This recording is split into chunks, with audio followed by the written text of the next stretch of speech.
Welcome back to the Tool Crib. Today we're going to be looking at a flashlight from ThruNite. This is a ThruNite TC20 V2 or version 2. Now this flashlight is utilizing the 26650 battery platform, and it's a little larger than what I'm accustomed to in an EDC flashlight. Generally I've tested out a lot of 21700s and a lot of 18650 battery platforms from various different manufacturers, but this is the first time I've used the 26650. So with the 26650, it is quite a bit bulkier in diameter. So as a comparison, I have my work EDC here, which is the Phoenix PD36R, to give you an idea of the size comparison of this. This is a pretty well-known flashlight. So while the Phoenix is quite a bit longer in diameter or in length, you can see that the diameter difference between these two flashlights is quite substantial with this 26650 battery platform. Now this one comes in three different colors. It comes in this version, which is the Desert Tan. They have a gunmetal gray and they have a black. Now with the Desert Tan and the gunmetal gray, you will get a Cree XHP 70.2 is the LED that comes with, but it's going to come in a cool white. Now with the black version, you can get either a cool white LED or you can upgrade it into a neutral white LED, which in a lot of applications I have found that I really kind of like, especially for these flashlights that put out this higher lumen rating, that I prefer the neutral light. Now it's more down to personal preference as to what you like. I just find that my eyes adjust a little quicker to a neutral light at night than this cool white lights or LEDs that are in most flashlights today. So this one in the Desert Tan and the Gunmetal Gray run about $80, and the black version as well with the cool white LED. If you upgrade into that neutral white, it's going to run about $10 more, so $90 retail. Well, let me show you what all this comes with. We'll talk a little bit about the construction, and then I'll run you through the user interface of this flashlight. Now with this flashlight, they send along a couple of extra O-rings. You get a key ring and you get a couple of extra dust covers for the USB Type-C charging port. It also comes with ThruNite lanyard if you choose to put that on, and it has a pretty nice lanyard attachment that is down at the bottom here. So I like sometimes these flashlights, they have a really tricky spot to put the lanyard in. This one is actually quite nice. Now it does come with a case, a holster for this. Now the holster is something that I think could see a little bit of improvement. Now while it does allow you to carry on the belt and vertical, and you can clip it onto a pack via a clamp of some kind, I feel like this could be a little bit more robust, because this is a flashlight. This is not the size of flashlight that you're going to be able to stick in your pocket. At least I wouldn't think so. So a holster is a must for this flashlight, and I really wish that the construction on this, if it seems a little subpar, and another popular brand that does this a lot, they make really good flashlights, but their holsters are really quite lacking, is Phoenix. And I just wish some of the manufacturers would upgrade their holsters a little bit better to make them a little bit more convenient to carry. Now this one comes with a Velcro closure, which over time, these things, the holsters, if you were using this every day, it's just going to fall apart pretty quickly, and you'll have to upgrade holsters. That's just the nature of the game.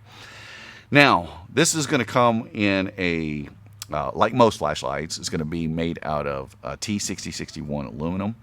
They have a very deep heat sink up here at the top, and this is because this flashlight puts out a lot of heat. But it adds, all this deep heat sink really improves the run times on the higher output lumen settings for this flashlight. So it's very nice. Down on the body, they have, it's done very well, but it doesn't have quite the grip that I've seen in other flashlights. And one thing with this, because I have pretty large hands, you notice my hand kind of sticks off the end of this one. So it's not that it's uncomfortable to carry. It's something that I notice. Now with this flashlight, you have a removable tail cap, and we'll get to take a look at the thread pattern here, or how well these threads are cut, and one of the O-rings here. There's your tail cap, which is not magnetic, by the way. And then here's our battery. This is the ThruNite 5000 milliamp hour 26650 3.7 volt battery. And we unscrew the top of this one, you can see that the top also has an O-ring as well. And there's a look at the board for this flashlight. Let me set this all back together. Now this one comes with an IPX8 waterproof rating down to 2 meters, so that's actually quite impressive. And it's going to include a drop rating of 1.5 meters as well. Now, the charging port on here is a USB Type-C. Now, with some of ThruNite's other flashlights in their lower ranges, they're still using micro USB. I'm really glad to see USB Type-C in this one, which gives you a much faster charging rate. And then you have the little dust cover that goes right over the top of it to well, it doesn't aid in the waterproofing, it just keeps dust out. So it'll be waterproof with or without that little flap on there. Pardon me. Now this one is also going to come with a clear glass that has an anti-reflective coating sprayed onto it, as well as a very deep orange peel reflector that comes with this. That really, it really has a broad light range on this one. I was talking about that throw earlier, and it really illuminates a wide area. Now it does not come with what we would consider a tactical tail switch. It only comes with the top switch here, or the side switch. So let's run through the user interface of this one, and I'll show you how this one operates. It's actually quite simple, and one of the benefits to this flashlight. Now, as we go through this, I'll throw in some night shots here so you can get an idea of how this thing illuminates. So first of all, you have a Firefly mode on this one, and to access that, what you'll do is you'll long press on the side button, and that'll get you into a 0.3 lumen Firefly mode, which has a runtime of 71 days. It's actually quite impressive. Now, before I go too far, up here in the center of the button, there is an LED, a little LED indicator. When you turn the flashlight on, that's going to give you your battery output to show you how much battery life you have. ThruNite does it a little bit differently. So their ranges are going to range from above 20% all the way to 100%. It's going to be a blue LED. Once it falls below 20 and down to 11%, that LED will switch to a red LED. And then below 10% and below, it'll go to a flashing red LED to let you know that it's time to get it charged up. So now we've gone through the Firefly mode. Now, the next three modes, which are what I would consider the most common modes that you'll want to run this flashlight on, unless you're just trying to get to turbo. For my particular uses, I use the mid-range for most of my flashlights in most applications. So to access the first one, you just single click, and actually I've got this one set high. So the first one is the low mode. Now the low mode is 35 lumens, has 77 hours of runtime. And then if we long press while we have it turned on, that'll get us up to the next mode, which is the medium mode at 320 lumens, and that has a 9-hour runtime. And then if we long press again, actually, let me stop here for just a second. This is something that I've noticed. If I am cycling through these three modes, low, medium, and high, and if I can cycle up. If I hesitate in the medium mode for, say, longer than about 10 or 15 seconds, whenever I go to press it again to cycle up, it's going to drop back down into the low mode. Now, I don't know if that is something that they engineer into it or why that is, or if maybe it's just my particular one, but intuitively, I would think that it should just continue on. But in fact, if you hesitate in that medium mode, it's gonna drop down and then it'll cycle up. Now, if you hold and press, you can cycle through all three with no issue. So we went through I think, oh yeah, we did the medium mode, 320 lumens, 9 hours of runtime, and then let me just cycle up through. Did I get it? Yeah. There we go. So the high mode on this one is 1853 lumens. This is where your max output will be for a lot of other flashlights. And the runtimes on this one is a little over 2 hours at 122 minutes. Now there's two other settings, the first of which is going to be your turbo mode. And to access that, you'll do a quick double click. And that will get you into your turbo mode. Now, the turbo mode on this one is 4,068 lumens.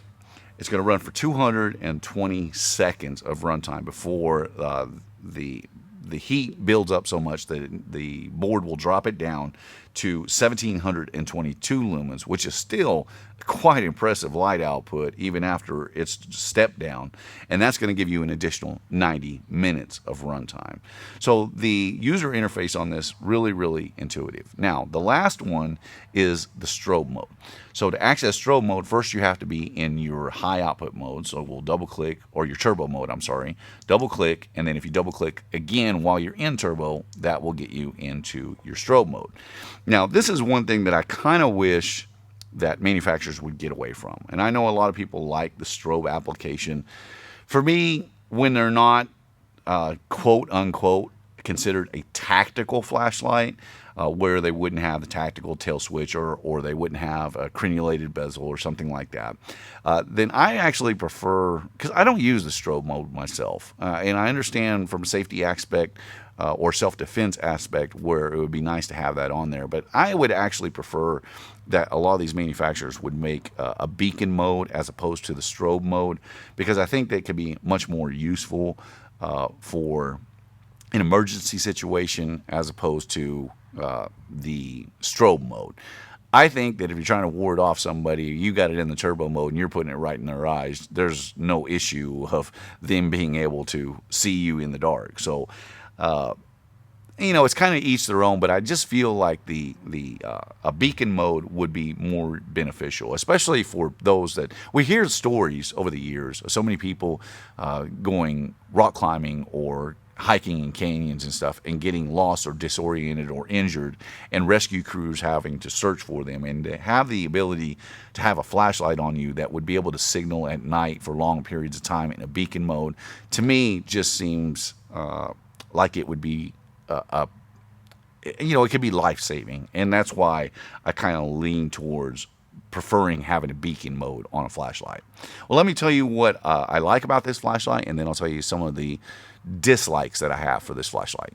So some of the positives with this flashlight. First of all, I find that it's actually easier to carry than I thought it would be with this larger battery platform, even being a lot bulkier and a lot heavier, because it's quite a bit shorter than what some of the other flashlights are. And in a work application, I don't mind it so much. Now, I actually prefer that this one doesn't have the magnetic tail cap. I know some people would prefer that. There's a lot of other light manufacturers that do include a magnetic tail cap, which will allow you to mount it to different ferrous surfaces in order to get the light output, or shine the light in the direction that you need it, hands-free. The thing of it is with the weight of this flashlight and the bulk, it's just unless you're in the vertical position, it's just not going to stick, because it's just too heavy. Unless they had a super powerful magnet on there, which could create other problems as well. So I actually kind of prefer that it doesn't have the magnetic tail cap, but because it has a nice wide flat bottom, you set it on a flat surface and she's going to stand. A couple of the other things that I like about this flashlight, the run times on here are actually pretty good. They're not the greatest, but they do have a pretty decent runtime. Of the major positives from the light output, what I really like about this, first of all, is the mid-range for this flashlight. I generally like to keep my mid-ranges in my flashlights in that 250 to about 300 lumen range. Now, this one falls just outside of that at 320 lumens, but it is a very, very good range for where I generally keep my flashlights for just normal everyday use, and that's something that I like. A lot of times, you'll have manufacturers that will go from like 150 lumens all the way up to 500 or 600 lumens, and I just prefer that mid-range in there because I find it to be the most useful, and it's an advantage to this flashlight. Another advantage to this flashlight is that wide flood zone. It really illuminates things quite nicely in a wide area, apart from some of these other flashlights that I've tested over the last couple of years. So that is a huge positive in my book. The run times, again, very good. The drop rating, the IPX8 waterproof rating down to 2 meters, also a big positive. I don't generally use a lanyard, so that's not something that I find to be advantageous or a disadvantage, either one. Now, some of the things, and take these criticisms with a little grain of salt, because it's really dependent on the end user as to what you like. The first thing is you'll notice that the head of this flashlight is completely round, and they do a very nice finish on this one as well.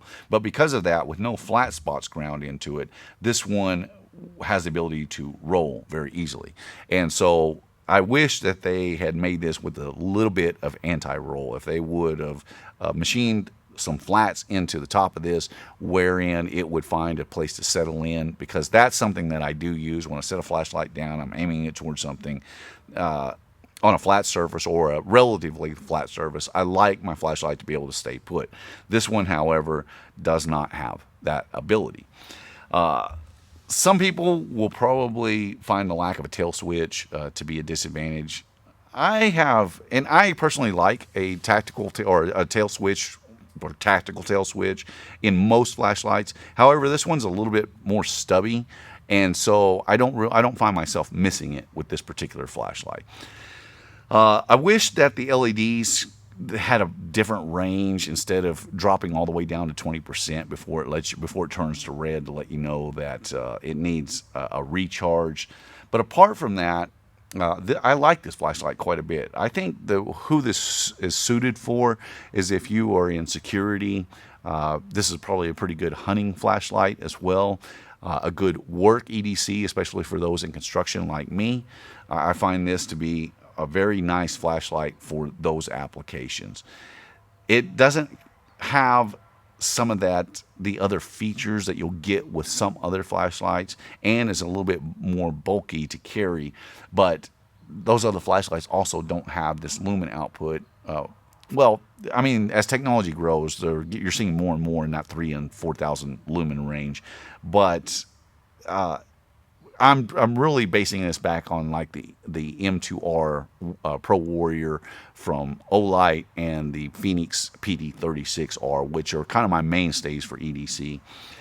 So on the whole, I do like this flashlight quite a little bit. I wish the bulk wasn't quite there, and I wouldn't mind seeing this one in a 21700 battery platform, make it a little bit longer with a little thinner body, and even include the larger head on this flashlight. I still think that it could be very useful as an EDC flashlight. But nonetheless, this is the TC20 V2 from ThruNite. Very, very bright flashlight, and granted, the price on this is pretty good. $80 for a 4,000 lumen output flashlight. That's actually not bad at all. And for those that are interested, links will be in the description box below. My name is Ben. You've been watching the Texas Tool Crib. I appreciate you watching. I'll see you in the next one.